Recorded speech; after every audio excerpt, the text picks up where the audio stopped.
अस्सलाम वालेकुम एवरीवन। आज की इस वीडियो में हम गॉस एलिमिनेशन मेथड की बात करेंगे और उसके ज़रिए हम एक किसी भी मैट्रिक्स को एचेलॉन फॉर्म में कन्वर्ट कर सकते हैं। तो सबसे पहले हमें पिवट कॉलम और पिवट का कॉन्सेप्ट समझना पड़ेगा। ये हमारे पास सपोज करें एक मैट्रिक्स है, सही है। तो इसमें जो डायगोनल में नॉन ज़ीरो एंट्रीज़ होंगी जिनके नीचे ज़ीरो है वो हमारे पास पिवट होता है। तो फर्स्ट नॉन ज़ीरो एंट्री ये है 1, इसके नीचे ज़ीरो है तो ये फर्स्ट पिवट है। इसके बाद 2 आ रहा है डायगोनल में, इसके नीचे ज़ीरो है तो ये सेकंड पिवट है, और ये हमारे पास 6 है तो ये थर्ड पिवट डायगोनल में। तो ये हमारे पास 3 पिवट हो जाएंगे और ये तीनों पिवट कॉलम्स हो जाएंगे। अब सपोज करें हमारे पास ये मैट्रिक्स है, तो इसमें क्या हो रहा है कि हमारे पास ये तो फर्स्ट पिवट आ गया, अब सेकंड पिवट इधर आना चाहिए, लेकिन अगर इधर ज़ीरो है तो हमारे पास जो है ये इधर जो है ना 4 जो आ गया ये हमारे पास सेकंड पिवट बन जाएगा ये वाला। तो ये चीज़ जो है ना एक देखने वाली है कि ज़रूरी नहीं है कि डायगोनल में ही हमारे पास जो है ना पिवट पिवट आए। अगर डायगोनल में किसी एंट्री कोई सेकंड एंट्री ज़ीरो आ जाती है डायगोनल की, तो उसके राइट हमने यह देखनी होती है एंट्री अगर कोई है नॉन ज़ीरो और उसके नीचे ज़ीरो है, इस तरह ये 4 है इस केस में, तो हमारे पास पिवट ये वाला बन जाएगा। उसके बाद हमने बात करनी है रो ऑपरेशंस। हमारे पास रो ऑपरेशंस जो है वो हमेशा एडिशन होगा और स्केलर मल्टीप्लिकेशन होगा। मतलब एक मैट्रिक्स है उसमें आप कोई नंबर ऐड कर रहे हो, ठीक है, या फिर उसके आप साथ कोई ना स्केलर मल्टीप्लिकेशन कर रहे हो, मल्टीप्लाई कर रहे हो कोई जो है वो नंबर को। अब ये एग्जांपल हमारे पास है, लेट्स सपोज ये एग्जांपल है, सही है। हमारे पास मैट्रिक्स गिवन है हमें 4x5 ऑर्डर का, इसका ऑर्डर है 4x5, 4 रोज़ हैं और 5 कॉलम्स हैं। तो अब इसको हमने जो है ना वो क्या करना है, इस पर गॉस एलिमिनेशन मेथड लगा के इस ऑगमेंटेड मैट्रिक्स को या इस मैट्रिक्स को हमने कन्वर्ट करना है एचेलॉन फॉर्म में। तो हम सबसे पहले क्या करेंगे, सबसे पहले हम इसका जो है वो रो ऑपरेशन जो हमारे पास लगेगा वो क्या होगा, वो स्वैपिंग का लगेगा। जो हमारे पास लास्ट रो है इसको हमने स्वैप कर देना फर्स्ट के साथ, तो ये बन जाएगा रो 1 को हम रो 4 से स्वैप करेंगे, तो ये हमारे पास क्या हो जाएगा, ये हो जाएगा 1 4 5 -9 और 7, ठीक है, -7। और बाकी सब हम इस तरह लिख लेंगे, -1 -2 -1 3 और 1, और ये -2 -3 0 3 और -1, और फर्स्ट रो लास्ट में आ जाएगी 0 -3 -6 4 एंड 9। अच्छा, उसके बाद हमने क्या कर देना, हमने रो टू में हमने रो 1 ऐड करना है, तो वो क्या हो जाएगा -1 + 1, तो ये हमारे पास 1 नीचे 0 बन जाएगा सेकंड रो में, और रो 2 में हमने +2 R1 कर देना है, मतलब -2 + 2 और एंट्री 0 हो जाएगी। तो अब अगर हम इसको आप लिखें तो हमारे पास क्या बनेगा, हमारे पास ये जो बन जाएगा वो जाएगा 1 4 5 -9 -7, और जो है नीचे हमारे पास दोनों दोनों 0 बन जाएंगे ये, और -2 से ये +2 हो जाएगा, ठीक है, -2 +2 हो जाएगा, और ये 4 आ जाएगा इधर, और ये -6 आएगा, और इधर भी जो है ना -6, और फिर 5 10 -15 -15 -3 -6 और 4, और हमारे पास जो लास्ट एंट्री वो 9 आ जाएगी, सही है। तो अब हमने क्या कर देना, अब हमें इधर एक पिवट मिल गया, ये हमारे पास फर्स्ट पिवट हो गया, ठीक है, इसके नीचे 0 0 बन गया। अभी हमारे पास सेकंड पिवट ये है, इसके नीचे हमें 0 0 बनाना है, तो इसके लिए हमें क्या करना पड़ेगा कि इसको भी 0 करना पड़ेगा और इसको भी 0 करना पड़ेगा। तो उसके लिए हम क्या कर लेंगे कि हम जो है वो इसको जो रो 3 है हमारे पास, सही है, उसको मल्टीप्लाई कर देंगे 2 से, 2R3, और फिर उसको हम प्लस करेंगे -5R2 में, सही है। तो हमारे पास क्या हो जाएगा 10 -10, सही है। और फिर उसके बाद जो रो 4 है उसको हम कर लेंगे 2R4, तो ये -6 हो जाएगा, और +3R2 और +6, तो ये भी 0 बन जाएगा। अगर हम ये ऑपरेशन लगाएं आप, तो हमारे पास क्या चीज़ बनेगी वो हम देख लेते हैं अभी। रो 1 तो हमारे पास एज इट इज़ आ जाएगी, जो कि है 1 4 5 -9 एंड -7। अब रो जो है ना 2 भी हमने वैसे लिख देनी है, 0 2 4 -6 एंड -6।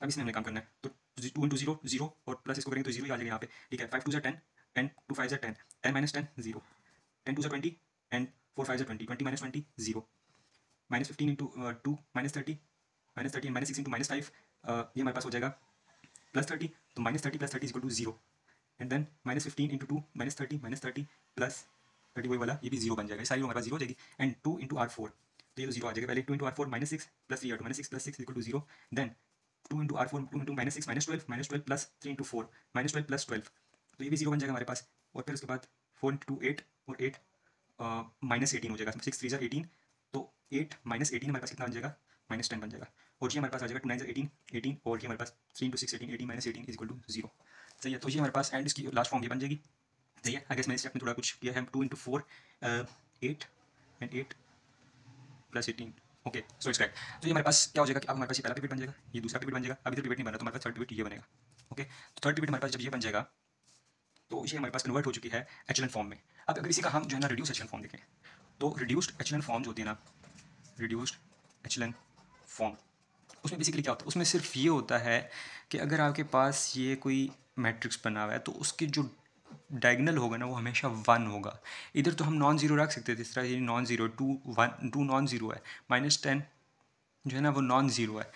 तो और इसके अंदर हम क्या करते थे कि डायगनल के नीचे हम देखते थे सारी एंट्री ज़ीरो होनी चाहिए, तो ये देखते थे हम, इसमें ये काम करते थे, ठीक है, ये काम करते थे, सॉरी ये काम करते थे। तो अब मुझे जो है ना इसमें क्या करना पड़ेगा, इसमें मुझे अब ऊपर भी ज़ीरो रखना पड़ेगा और मुझे इसमें नीचे भी ज़ीरो रखना पड़ेगा। तो इसमें मेरा ये काम होता है रिड्यूस एचेलन फॉर्म में कि हम डायगनल को 1 रखते हैं और उसके ऊपर नीचे वाली एंट्रीज जितनी भी होती हैं उनको मैंने ज़ीरो बनाना होता है। सो अब इसी एग्जांपल को लेके चलते हैं। ये हमारे पास जो एचेलन फॉर्म में आई थी इसको मैंने रिड्यूस्ड एचेलन फॉर्म में कन्वर्ट करना है, सही है। तो इसके लिए मुझे पहले क्या करना पड़ेगा, इसके लिए मुझे सबसे पहले देखना पड़ेगा कि यहाँ पर मैंने इसको 1 करना है सबसे पहले और इसको भी मैंने 1 करना है। तो मैं क्या कर लूँगा, अब मैं यहाँ पर आ जाऊँगा। अब मैंने क्या कर लेना है कि मैंने R2 को मल्टीप्लाई करा देना है 1/2 से, 1/2 R2 हो जाएगा, सही है। और ये हमारे पास जो है ना ये यहाँ पे ये इसका ऑपरेशन पीछे लगना होता है, ये एरर होती है, एरो ऑपरेशन को जो हमारे पास स्टैंडर्ड टिडल होता है इस एरो ऑपरेशन को हमारे पास रिप्रेजेंट करता है। 1/2 R2 हो गया और दूसरा ऑपरेशन मैंने क्या कर लेना है वो हो जाएगा हमारे पास -1/10 R4।